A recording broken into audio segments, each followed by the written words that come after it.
Hii ni sauti ya Kaimosi. Tunakuletea makala stori yangu kama ilivyoandaliwa na wanahabari wenza Elisha Wanyonyi, Captain Okwazi Deman. Inakujia kwako kila siku ya Alhamisa kuanzia saa 10 hadi saa 11 jioni. Karibu kwa makala stori yangu.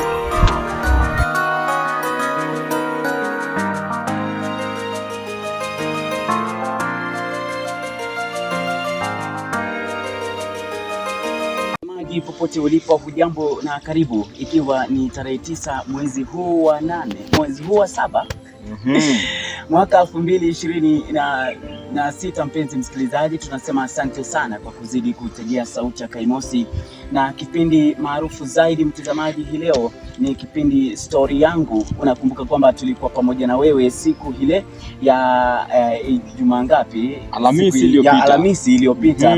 Na tuliweza kuwepo na mgeni hapa aliyeweza kutugariria tu jinsi maisha yake yalivyokuwa, na hii leo tunaye mgeni mwingine katika chumba chetu hiki, na tunazidi tu kupiga stori na yeye, tuangazie masuala mbalimbali tu ya historia yake mtazamaji. Jina langu ni Elisha Wanyonyi, niko na mwenzangu hapa. Naam, bila shaka kama alivyokudokezea mwenzangu ni kwamba tuko leo hapa tena tumepatana ndani ya kipindi kikubwa, kipindi cha stori yangu. Na bila shaka leo tumeweza kupatana na jamaa hapa ambaye tutakuwa tukimkalisha mbashara kwenye kipindi hiki. Karibu ndugu, utueleze majina yako kamili na labda kozi ambayo unafanya kwenye chuo hiki. Shukrani sana kwa ajili ya siku ya leo. Kwa hivyo kwa majina naitwa Hilary Murunga, lakini wengi wananitambua kama Hilary Wise. Hilary Wise. Nasoma kwenye chuo cha Kaimosi, alafu nafanya course inajiita Human Resource Management. Niko mwaka wa pili. Mwaka ngapi? Mwaka wa pili. Mwaka wa pili. Hivyo basi unaweza kuwa ulijiunga labda lini? Nimejiunga mwaka uliopita mwezi wa 9. Mwezi wa 9. Unamsikia? Nimemsikia sana. Una swali kwake labda?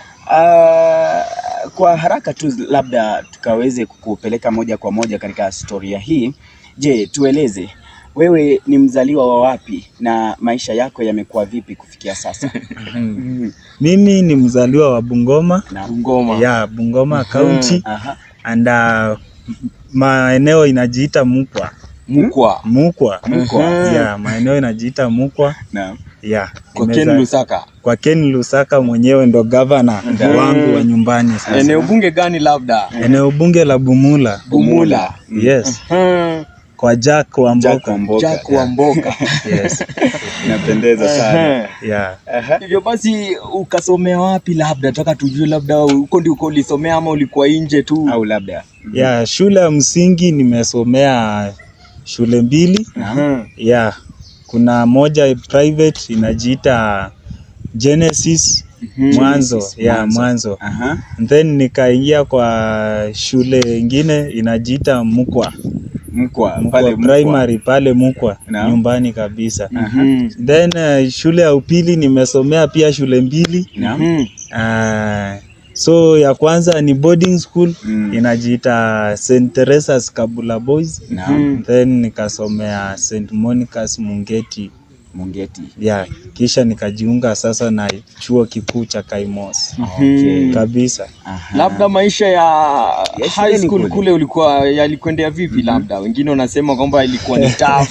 Labda kwako ilikuwa vipi labda? Unajua maisha haikosi changamoto. So kwa hivyo kuna changamoto ambazo unapitia kwenye hii maisha hadi ukue mtoto mdogo, kuna changamoto unapitia. So maybe changamoto yenye mimi nilipitia kule kwa shule ya sekondari ni pale ambapo nilikuwa kama sionyeshi wanaume wangu kamili. Unaona? So unapata uko na wale marafiki wanakupatia majina ya utani, na sasa mimi napewa majina ya wasichana. Unaitwa majina ya wasichana. Ndio. Jina lipi ile ulipewa? Hiyo achana na mbona kwa wanakupatia majina ya wasichana labda? So hiyo wakati huo nilikuwa sauti yangu sasa ilikuwa inatoka kama ile sauti ya wanaume tena ile hali ya kuongea nilikuwa naongea polepole kabisa. Hapana. But hiyo pia nishaijaribu. But sasa wanaume uliingia hiyo nikaachana nayo kabisa. Unajua utokea labda mtu anapatia majina ya kike, labda unajihusisha na ile michezo yao, unajua ile michezo ya kukimbia, kurusha mpira, ama labda ukienda mtoni wao wanajifunga kwenye kiuno, au labda ubebe maji kwenye kichwa. Nishaibeba maji kwenye kichwa. Ndio maana yake ukaitwa hivyo. Hivyo basi labda ni gani lile pale ulifikia, labda ulifikia kuna changamoto labda ya shule kule, labda ama mambo yako liko tu shwari? Labda shule mambo yangu ilikuwa shwari, lakini kufika maybe changamoto ni maybe ukosefu wa karo ulitokea nikiwa kwenye kidato cha kwanza muhula wa 3, ikabidi nimekaa nyumbani, nikaenda wiki ya mwisho ya kufanya mtihani. Na nikakalia mtihani. Siku nilienda shule hiyo ndo siku nikalia mtihani wangu. Huo mtihani ulikupeleka vipi haswa? Mtihani ulinipeleka vizuri kwa sababu si kuwa mtu wa mchezo ikifika upande wa masomo. Nilikuwa nikiwa nyumbani naamka asubuhi mapema. Unasoma na durusu kidogo kabisa. Naam, bila shaka tuko naye Hilary Wise ambaye anazidi tu kutupatia taswira ya jinsi maisha yake yamekulia tangia alipoanzia kule kwenye masomo yake ya chuo cha msingi, amekuja paka chuo hiki cha upili. Kwa sasa yuko hapa. Labda siku yako ya kwanza kwenye campus uliona vipi haswa? Siku yangu ya kwanza kuingia ukanyaga popote, ndio siku yako ya kwanza kufika hapa sasa. Hiyo siku ndo siku sitaisahau maishani mwangu. Ilikuwa vipi labda? Hiyo siku ilikuwa siku ya mikosi, acha niseme siku ya mikosi, kuanzia kutoka nyumbani kwenye safari ilikuwa mbaya kabisa, mpaka ikabidi nimetuma sasa dadangu mkubwa akuje akanifanyie hiyo shughuli za kuniingiza hapa zote. Sasa mimi nikakuja kama nimeingia huko kulala, ilikuwa usiku jioni kabisa. But nilifurahia mazingira, siku iliisha. Naam, tunashukuru sana kwa wakati huo, na ningependa sana tujue maisha yako, hususan ya maisha yako, yani how you relate with people, kitu kama hiyo, mahusiano yako labda kwa jamii ama na wanafunzi wenzako. Mtu anakujua vipi haswa kijamii? Sasa watu wengi wananijua kama mtu ambaye najituma kwa kitu yenye nafanya. And mostly pia wengi wananijua maybe hiyo harakati ya kuingia kanisani, wengi tumekutania huko, tumejuana na huko. So marafiki ninao, tunachapa shughuli tukikutana, marafiki tofauti. Unakuta niko na wale marafiki wa kanisani wanajihusisha na Mungu kabisa. Then niko na pia hao marafiki wa nje tu wenye hawapendi Mungu, hawaendi kanisa. Nimesikia ukisema Wise, labda hili jina Wise latokana wewe ni mwenye busara, labda una maneno ya busara, ama lilitoka vipi hili jina? Labda hili jina Wise. Nilikuwa nakaa nikifikiria maisha yangu kutoka nyuma na mpaka pahali ambapo nimefika. So kujiita Hilary Wise, hiyo jina Wise ilikuja pale ambapo nilipata kuna watu wengi sana nimewatia moyo. Na wananiambia asante kwa kunibariki na hii jambo. Umeniambia hivi na imenisaidia, njia imenisaidia, nimefuata imenisaidia. So nikaona like hiyo ni neema kutoka kwa Mungu, kusaidia mtu akwambie umenisaidia. So nikaamua kuambia mtu I'm wise. You're wise. Kabisa. Kuna yule mtu mmoja ambaye anakusikiliza kwa sasa na anakutizama, labda anapitia hali ngumu sana kimaisha, amekosa labda mambo msingi sana ya kusonga mbele. Je, wewe unamwambia vipi? Ni lipi ambalo labda unaweza kumwambia? Mpe neno la busara, kitu kama hicho. neno la busara ambalo napenda kuambia. Yeah. So kwangu neno la busara ambayo huwa napenda kuambia watu ni kwamba tusikate tamaa. Hiyo ndo neno mingi sana watu wanatumia hiyo neno lakini hawajui maana yake. Wasikate tamaa.